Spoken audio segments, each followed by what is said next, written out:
I might come in here one day and just pull these out and switch them over so Yeah, I it never does go my head through in. this problem. Right, ready? Okay. Are Talk. we good?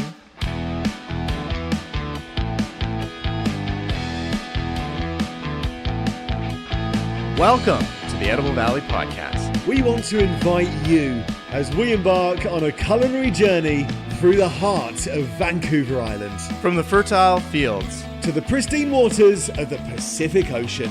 we'll explore the stories behind the food that nourishes us. Tune in to each episode as we deep dive into the flavors, the traditions, and the innovations that make this a true paradise. Now please join us as we explore our Edible Valley.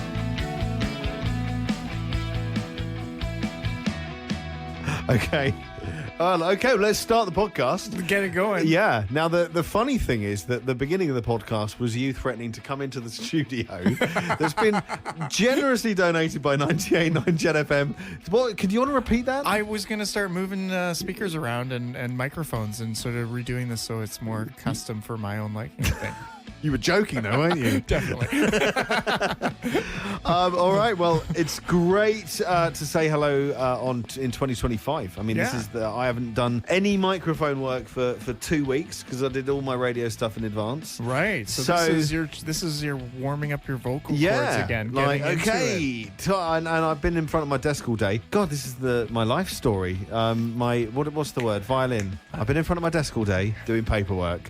What I'm trying to say is I might be a bit, excuse my French, today, Oh yeah. but I'm going to do my best. We're gonna bring back because we're gonna be reminiscing. We're gonna about reminisce. all the good times that we spent in Oh. this studio. We need a harp in the I background. know. We'll just All right. I'll add it in the back. Okay, well, let's start first of all. I've got an accusation for you. Apparently, No. you've been going behind my back with a Well- podcast. I haven't. But is there a podcast that I don't know? You were literally the last episode. Wasn't me. I know. We I brought in Erin, my lovely wife. I love it. And we talked about the Christmas spirit because what did you do? We're having a baby. You had a baby. That's right. Yes, we were in the hospital from the 16th of December, jaundice case. So we had 2 weeks in the amazing maternity ward at North Island Hospital here in the Comox Valley, and unbelievable staff at that hospital. Yes. Unbelievable. Just 10 out of 10. So happy, so expert, so friendly, so kind, so knowledgeable. So anyway, we were there. So you went and did a podcast anyway, which I kind of felt guilty because I knew I was meant to do another one. We had it all lined up, Yeah. and then stuff happened. Yeah, and we weren't just didn't able to happen. get in there. Yeah. Oh yeah, you had a baby. Oh, the baby. Yeah. Baby. Yeah. You became a dad for the second time. So that kind of took away from it. So I realized, you know what? We have some time. Myself and Erin sat down and we talked about our lovely little Christmas dinner we put together to sort of help out people to see if there was any ideas they wanted to put into their own dinners and that. So On the subject of food, actually, I need to kind of praise the server that brings you the hospital food. He actually comes around and takes an order, and he said, "Now, would you like a terrible coffee?" And they know it. I mean, the coffee is awful.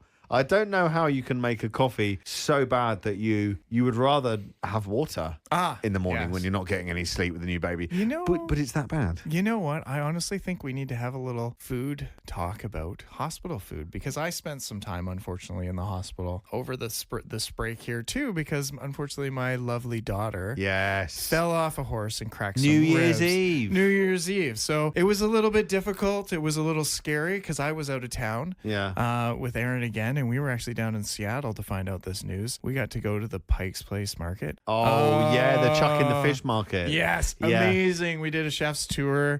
Shout out to Eat Seattle. They do tours where you go down there and they take you through the market and they let you sample all the food and show you their favorite stopping spots and stuff like Now, that. what is Seattle like? Is it not? Apparently, it's very, very similar to Vancouver. It's very similar. It's a beautiful city. People are super friendly. I was there on New Year's. It was amazing. And we got to have some amazing food being down at the market. A lot of it reminded me of a lot of the foods we had here. Yeah. Just a switching of a label. A lot of the same products being done, Yeah. Maybe some were better there. Some I thought we do better up here. But it was just a really interesting. It's funny that I think we actually have a lot more in common with Washington than we do Alberta. And true. I In say some that ways, as someone yeah. who loves Alberta, has family, Eva's from Alberta. But I do think, when you go south and you go to Washington, Oregon, lesser extent Northern California, I think actually the same people. It's Cascadia, It is an ancient land, and I think there is a great deal of connection. So I feel my heart tends to go south when it thinks, who are our brothers on this globe right now? I'd say Washington State. Yeah, no, and I really felt that down there. It was we had such an amazing time, and it's the same climate. We're in the same. Yeah. We understand it's going to rain. It's going to stop raining pretty quick. Like we can get by that. And the food down there was just fabulous. Like I just had such a good time down there. Yeah. Oh, So, amazing. yeah. We really want to see Seattle. I'll probably go. Did you go on the Victoria Clipper? Yes, we did. Yeah, great. Yeah. What It a was beautiful journey that beautiful is. and quick, and was, as for being in the United States, was fairly expensive right now with the Yeah. dollar exchange, but getting down there wasn't as bad. So we had some fun. Can I say this with your with your Trudeau pesos in your Now look, that's not political. Actually, I know nothing about Canadian politics, but I heard that, and I'm aware that the Canadian dollar is a little bit lower than it used to be. Yeah, a It's little going bit to bounce lower. back up. It's dropping down. It's there. fine. Yeah. It's like a sea. Things go up and down. So, but anyway, the Trudeau peso, I just thought gave me a giggle. Yeah. Not being political. We're going to talk about the last year, right? Yeah. Do you realize how many episodes we did last year? How many? Well, you did 13, but we did 14 episodes at the Four. end. Yeah, you had to rub that in, didn't you? You bastard. Yeah. So we did 14 episodes of Edible Valley podcast, right? And we got to meet a bunch of people, and I think you and me got a great time just bonding in the radio station Yeah. here. Now Yeah, that we're in 100%. Jet FM, it's so much easier. Yeah. Did Yes. we start? When did we started out in Locals Restaurant, didn't we? Which was Yeah. another great place to be. So we did 2 episodes this year before we actually moved into the 3 episodes before we. Oh, most of them. Yeah. I don't know about you, but being in a professional studio makes a huge difference. Wow, did I say 14? Obviously, I can't read my Oh, how many? writing. It's actually 17. Oh, wow. So we did 6 episodes. So we talked about oysters. Remember we did an episode and I Yep. made you eat an oyster and you were like, this is... Well, wasn't that at Mount Washington? No, that one was actually at my house. My old house that you sold. Oh, yeah. Oh, yeah. Oh, gosh. That I sold, indeed. Yeah. Thanks for the plug. For a great price. I was quite graceful that you were able to get such a great price for my house. Right?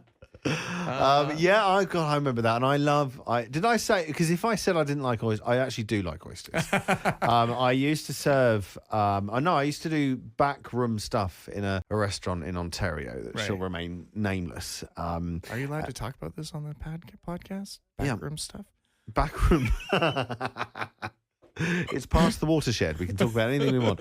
And I remember when an order for oysters used to come through, it was often, because you neck them, don't you, like a shot. So it was often, 12 for the customer, 1 for me.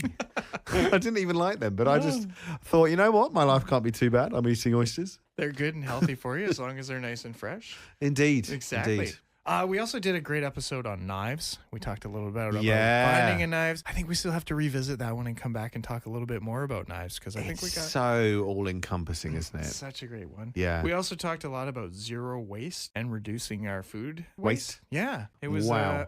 if you remember that, we had some really good techniques and some ideas for people to sort of take a little time to do. And some things I still do and some things I forget all about. So. Take a leaf out the French. I mean, they eat they eat all of the animal.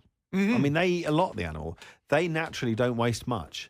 And I think, I know they were in the West, but I just find French cooking amazing. But they Oh. use all of it, and they use bits that we chuck away. And you're like, why do we chuck it away? It's delicious. It's delicious. There's Yeah. great bits. Yeah, we actually just did in my cooking students. We just broke down half a carcass of beef. Of beef. I of thought you were going to say beef. like a chicken. No, a full A beef. cow. With full beef. We actually Wow. had Gunther Brothers. Travis from Gunther Brothers came in, and Butchery. Yeah, And so that will be interesting. he came into the class and actually broke down for my students to show how to really do it and do it right. So it was really amazing watching him work and how the skills he has with his knife, just to be able to, it's one of those ones when I can do it, but I got to think about it, right? But when you know exactly where to put that knife and where to, it's just a beautiful thing to see. Yeah. My only problem with him was being like, let's slow it down just a little bit so we can all identify what you're doing. I bet that was difficult though, because it's just methodical, isn't it? It's just a natural thing. So anyways, that was one of the episodes. Another episode we did, we were talking about just exploring spring, all the great dishes. When did we do that one? What was that? That was back in April. I'm coming alive. Oh, right. Wow. Yeah. And then we had one more that we did before we came into the radio station that I got to, because it's coming back again for me. But we did tailgate traditions. Oh, okay. Everything's starting to come as it's sooner, as more recent. It's coming back into my mind. Yeah. I remember tailgate. Yeah, that was a good one. That made me hungry. I know. And so that has really spawned onto something else for me, because I'm doing the F3 podcast with Erin, where we do food, fantasy, and football. And it's a big one for that, eh? Yeah. And that's her love. And so, not that I don't mind watching a good football game every now and then. So we're going back to Super Bowl again this year. So we're going to do some myself and Erin. Sorry, Will, I'm going to have to leave you out of this. But we're heading down to New Orleans. It's a little bit like when you bought the restaurant. Yeah, a little bit. So we're going to head down to New Orleans, and so we're going to do some... That is going to be amazing. So we're going to reach out to some chefs and see what we can do, talk to a couple people. Hopefully we can get down onto Radio Row and set up and be able to actually do some recording and stuff like that. So it should be... We're super excited. Yeah. It is going to be the longest trip of my life, I think, because we're going to leave on a Thursday afternoon and basically all-nighter down to New Orleans, and then... In Atlanta and then New Orleans, you said. Yeah. That's right. Yes. And, that is going to be... And then we're flying straight back on Monday after the game, and then back to work on Tuesday. So it's going to be a crazy adventure for me, but I think we're going to have a whole bunch of wonderful food stories from traveling down there. So I'm looking forward to that one. That's going to be a good one for you. So, okay, I've got to mention one that I love. The actual highlight of mine was the BC Seafood Festival. Oh my God, you took off at that. That was like, you were kind of like a little hesitant to go up there in the first. Yeah, I really had a good time. It was a very fun, I think it's a bit hazy because I had a drink and I really hadn't been drinking much at that point. So I think I was a little bit drunk.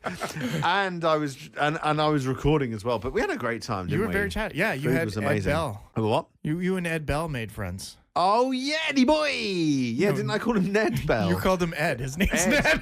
Oh, he is Ned. Oh, God, I did it again. I'm sorry, Ned.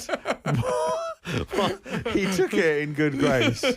Bless him. What a good guy. That was one of my favorite moments of the whole thing. You're like, I'm here with Ed Bell. And then a little smirk on his face. He's like, my name's Ned. Yeah. Oh, that was fun. And honestly, up Mount Washington, you just kind of think, well, why, if you're going up a mountain, you're getting further away from the sea. But then when you get up there, you see the reason, because you've got views of the islands and the beautiful Straits of Georgia. It was so gorgeous. Heading up the actual lift there, eating 2 chowders was really fun. Oh, it was a great trip. It was a great time. Loads of shellfish. So much seafood. I ate so much crab and halibut. And, it was just great time. I'll be honest, I didn't enjoy the crab. A lot of work. Yeah. And I actually, for some reason, had 2 bowls of it that I felt that I should eat. But it's a lot of work. And then everyone's eating faster. So, cracking open a crab is not easy. It's a bit of work there. Yeah. But I loved it. I got all the leftover bits up in the kitchen, right? So now that was one of my dinners. I don't know. I basically, when we had our first child, I put on 30 pounds. Right. That's food is my thing. Right. Anyway, so we had the child. I spent all last summer losing it. I was almost back down to the good plate, and I was like, yeah. And actually, that festival was my best day. And I look at the photos, and you look so good and healthy. And actually, after that, for some reason, I just went downhill. Now, of course, the reason I was going downhill is because we were having a second baby, so it's kind of ramping back up again. But here's the reason I went downhill. There's always a reason. So I left my wallet up the top of the mountain.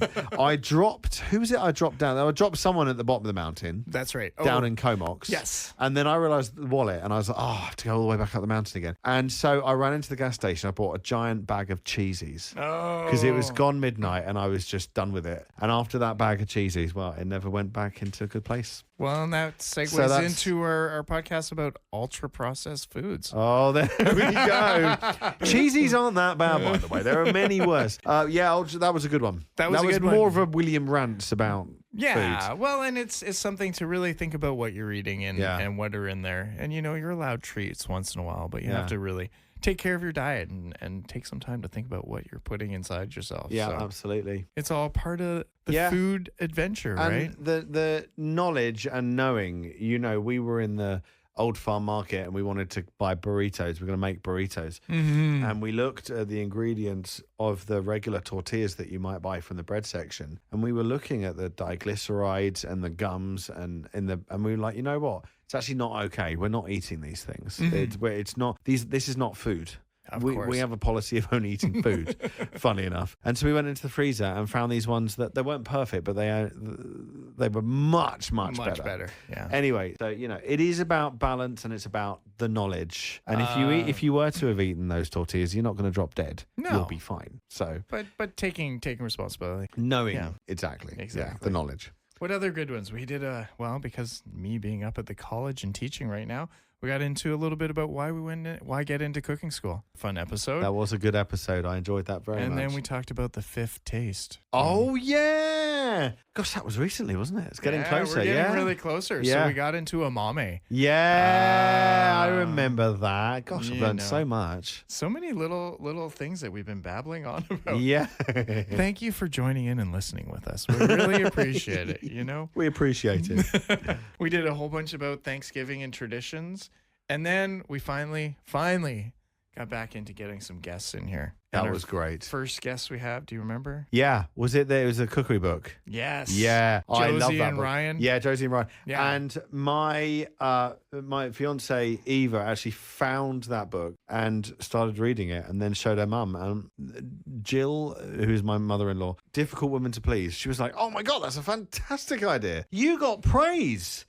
From Jill, my mother-in-law. Well done. Yes. Tell me how you do it. You do it by a bloody good cookery book. Yeah. Yeah. So they nailed it. And honestly, I have to say, mine got stolen from me. Well, where? What? Leslie from the Chefs Oh, it's Association. She's gone. I'm getting it back. But Well, I was going to say, you're not having mine. It's basically, I think there was 5 bases that you actually spend the time making. And then there's this whole recipe book that just pulls up one of those bases. Mm-hmm. So if you can just invest a little bit of time to make the bases, then when it's time to cook, it's really quick because you've done the heavy lifting with the bases. And that goes back to cooking school and classic French cooking. It's like building in steps, right? Yeah. You have your bases there and then you work forward from there. So it was a beautiful cookbook, and I think it's one of those ones that it makes it easy for someone to get back into the kitchen and actually do that. Yeah. And get away from those ultra processed foods, right? Yeah. And then this one was one of my favorites, and it's going to be a good shout out, but we had Mary Jane Douglas from Ridgewood Farm. Yeah. Oh, that was a laugh. Yeah. And she was so nervous, but she was so good. Oh my God, the knowledge that she has about cattle and farming, and I love meeting people like that. So interesting to talk to her, and she didn't hold back anything. She let it all go. And then, of course, she was there purely, and she really wanted to promote Burger It Forward. Yeah. So that's coming up soon this month. I honestly was in a Chefs Association meeting today and our executive board meeting, and I realized that I don't know what restaurants in town signed up for it yet. So I have to actually reach out. Yeah, that's exciting. We're going to do the Chefs Association is actually going to go to one of the places and go all for burgers just to be part of it. Just to support Canadian beef, right? I love it. Our local beef, all our good stuff. And so, super looking forward to that. Because as you said, what did you say about burgers? You don't need to promote burgers. Everyone loves burgers. It's, it doesn't need promotion. But it's in a very, very good cause. And I love a good burger. Exactly. So yeah. Oh, that was a great show. But was that the last one we did? One more, because your good friend, Dean. Oh, Dino! Yeah. All right. So now he was the former owner of the Courtenay Country Market. Yes. And he talked to us about grocery store logistics. Yeah. Now, I mean, I hope there are always going to be independent grocery stores around. I suspect there will be. I expect it'll probably start growing because people are really appreciating that connection. But the skill and the knowledge that comes from that man. His background was in Quality Foods, the store, and then he went off and did that. And oh my gosh, that was fascinating. Yeah, it was great little stories, and There's sort a of lot got to you, really interested. And reach out to these small little independent markets and really check out what they've got for you, because their market's changing. As he said, it's when he was doing it, they were more on that grocery store. Now it's really specializing because you can't compete with the big box stores on big box store items. And absolutely. And then that was Dean Garrett, and he's actually my mortgage broker. He's doing us up a mortgage as we speak. So little plug for him there. Exactly. He'll get you a great deal, Dean Garrett. Exactly. And so that was our year, and I had a lot of fun, and I just want to thank everyone for listening, because our listenership has gone up quite a bit over this year. So has it? Thank you so much for the support out there. Yeah, good. Has it? Yeah. I mean, okay, good. That really means a lot. So we're reaching out to people, and it always surprises me when someone asks me, like, "Oh, I heard about this on the podcast the other day." Oh, amazing! Yeah, that's good. So it really does. I mean, I've since I came to Canada, that stopped with the jet, but I've worked for my fair share of, excuse my French, stations before, and my first one was actually a radio station in England for the University of Sheffield, oh my gosh, this was a rubbish station. We actually came in after Christmas holidays, and we were doing our show for 2 weeks, and then the station manager came in, and he was like, "Guys, we haven't even switched the station on for the year. We've been literally talking to no one." I mean, don't get me wrong, there probably wouldn't have been many people anyway. Right. But I mean, oh God. So when I hear that people have actually been, listening and enjoying it, I mean, we enjoy it because we enjoy chatting and talking food and meeting people. But that means a lot. That really does mean a lot. That's great. And any ideas you might have out there listening to us, if you have any ideas, please do reach out, because we will. I mean, if you don't, we're just going to keep on doing our best.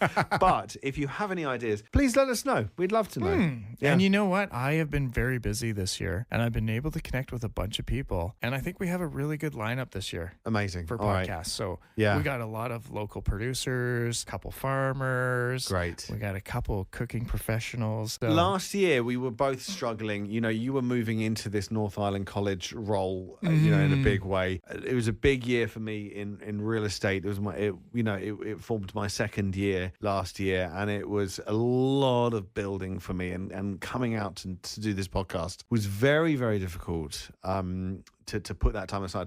But I did. But this year, I think we're kind of a bit more in a good zone, aren't we? We got a nice little rhythm going here. Time. So our goal is to be every 2 weeks. Yeah. As you say, every fortnight, right? Every fortnight, yeah. And we'll do it. And we just want to reach out and have a really wonderful year. So person's listening, well, keep on doing it. As long as it's a good person. Well, let's get real. As long as Jet FM lets us in here, I think we're all good. Yeah. I've still got the little blue key that lets me in. They might find out we're doing this, and then we're in trouble. It'll be trouble when that happens. And we are going to be featured on Jet FM's website, Mike Home Ox Valley, now very soon. So that's going to help. There's a lot of technology that goes involved to synchronizing the things, but that is happening in the back room with their amazing, industry-leading technology department here at the Jet. So thank you again. And, if you're looking at advertising or you want to get involved with the local community, this is the radio station that is the heart of this community, and it sits in the heart of this community in downtown Courtenay. How amazing is that? So do get in touch with the advertising team if you want to get your a shout out for your product, because nothing attention like the radio. They're driving, they're focusing on one thing, the road. They're focusing on the second thing, the radio. That's right. Yeah, there we go. It's true. A little plug, and thank you guys for letting us use the studio. And the other thing is we have our Patreon site up now. Podbean, our host site. Anyone on that yet? Yeah, there's a couple people that are giving us a little bit of support. So we got a couple of tiers. If you want to come in and support us and help the show keep going, you can go directly to Podbean. You're going to have to set up a site, and then you can become a Patreon for us to help us actually produce and keep the show going. Because there are a few expenses that come along with doing I was going to say, it just goes into buying little things like I think we want little microphones, don't we? So we can do the up at Mount Washington. I want to get more some T-shirts and some coffee mugs. Oh, you want to do that? I would totally love to do that. Would you? I'm going to say this to you now. Would you want to perhaps do these things early in the morning, like on the weekend? Ooh, that could be a possibility. All right, and then we'll do it. We'll grab a nice big coffee And just sit here. We'll do it. And then we can invite people to have coffee time with the Edible Valley. Yeah, it might be worth it. Yeah. So it'll either be amazing, it'll be really awful, but we're going to try it because that's how we roll at the Edible Valley podcast. All right. Well, somehow that was 25 minutes and 52 seconds. But that was good. A nice trip down memory lane. It's put a spring in my step. So thank you very much for listening. I'm going to say thank you, Will, for being my podcast buddy here. Thank you. Thank you very much, Jonathan. Do you know about that? It's an office thing. You can either add a thun or a thee to the end of someone's name. So I'm Willithy. Willithy. I'm Willithan. But you're Jonathan, so I'm making it Jonathan. That sounds Does that make sense? It makes sense to me. Thanks for listening to the Edible Valley so much. podcast. There's no one listening still, surely. It's Edible Valley Podcast, episode number... And I'm William Stringer, realtor for Royal LePage in the Comox Valley. And I'm Chef Jonathan Fraser. Thanks for listening. Cheers.